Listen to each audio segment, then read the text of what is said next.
Bismillahirrahmanirrahim. Kata Nabi, kalau orang mukmin meninggal dunia, datang kepadanya 3 sosok malaikat.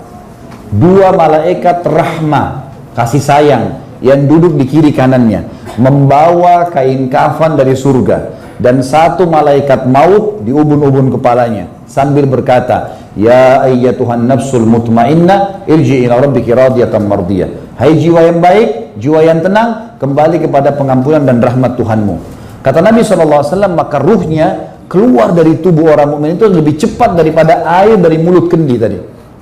Belum sesaat keluar, ditangkap oleh malaikat rahmah, ruhnya ya, kemudian dibungkus dengan kain kafan dari surga, dibawa ke langit.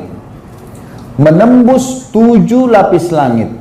Setiap menembus 7 lapis langit tadi, semua malaikat di langit berkata, ruhnya siapa ini? Nanya malaikat rahmah yang membawanya, malaikat kasih sayang. Kata malaikat rahmah, ini Fulan bin Fulan, namanya dia yang paling baik di dunia. Lalu malaikat-malaikat yang di langit berkata, semoga Allah membuat ruh ini lewat di sisi kami.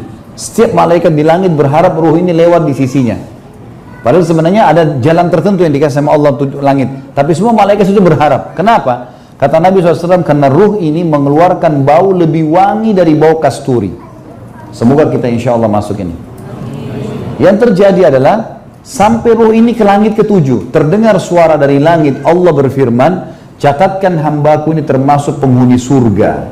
Kembalikan dia di dunia, di sana saya ciptakan, di sana pula saya akan bangkitkan.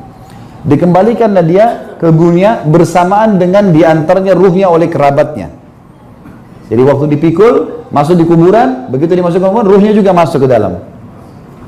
Lalu kata Nabi SAW, 3 langkah orang ini jalan, pengantarnya pulang, dia masih dengar suara sendalnya. Setelah itu malaikat akan datang, dudukkan dia. Tanya, siapa Tuhanmu, siapa Nabimu, apa kitabmu? 3 pertanyaan mutlak.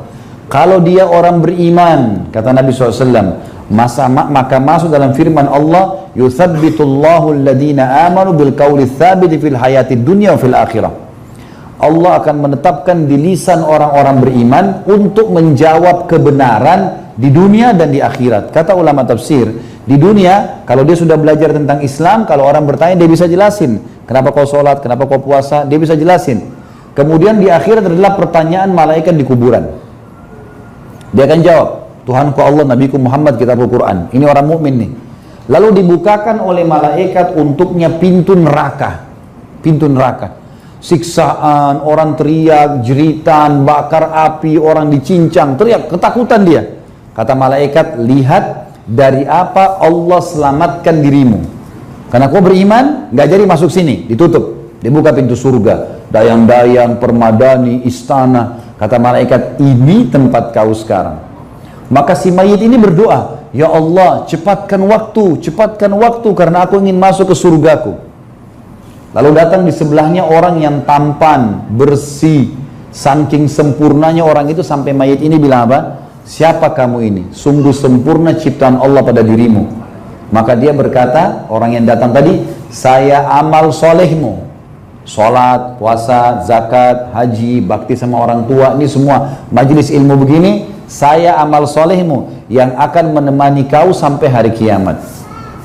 Lalu terdengar suara dari langit, Allah mengatakan, bentangkan kuburan hambaku ini seluas pandangan matanya dan bukakan jalannya ke surganya setiap pagi dan sore. Maka jadilah kuburannya taman dari taman surga. Ya, ini orang beriman. Sebaliknya kata Nabi SAW, kalau orang itu fasik, muslim tapi masih buat dosa, tidak sempat taubat sebelum meninggal. Buat dosa tidak sempat taubat. Kalau taubat gak masalah, tapi kalau tidak sempat taubat ini masuk. Dan orang kafir, proses matinya sama. 1, akan datang kepadanya 3 malaikat. Di kiri kanannya malaikat azab, penyiksa, bawa kain kafan dari neraka. Di ubun-ubun kepalanya malaikat maut yang berkata, hai jiwa yang busuk, keluar kepada murka Tuhanmu. Maka ruhnya berantakan di tubuhnya, nggak berani keluar. Kata Nabi SAW, malaikat maut mencabut dengan keras, seperti ibaratnya bulu domba yang dibasahkan, dililitkan di pohon berduri lalu ditarik dengan keras sehingga berantakan bulu domba itu.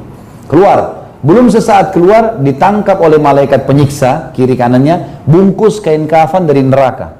Dibawa ke langit. Baru tiba di langit pertama, tidak ada malaikat yang membukakan pintunya. Dan semua malaikat di langit mengatakan, ruhnya siapa ini, sungguh buruk ruh ini. Semoga Allah tidak membuat ruh ini lewat di sisi kami. Kenapa? Kata Nabi SAW, karena ruh itu mengeluarkan bau lebih busuk dari bau bangkai. Wa na'udzubillah. Kemudian terdengar suara dari langit, jadi tidak sempat naik di langit nih. Terdengar suara dari langit, Allah berfirman, catatkan hambaku itu termasuk penghuni neraka. Di sana dan kembalikan dia di dunia, di sana saya ciptakan, di sana pula saya akan kembalikan. Saya akan bangkitkan, diantar kembali ruhnya, bersamaan dengan jasadnya diantar oleh kerabatnya. Masuk kuburan, masuk juga ruhnya, orang melangkah 3 langkah dia masih dengar, kemudian malaikat datang dudukkan dia, tanya, siapa Tuhanmu, siapa Nabimu, apa kitabmu?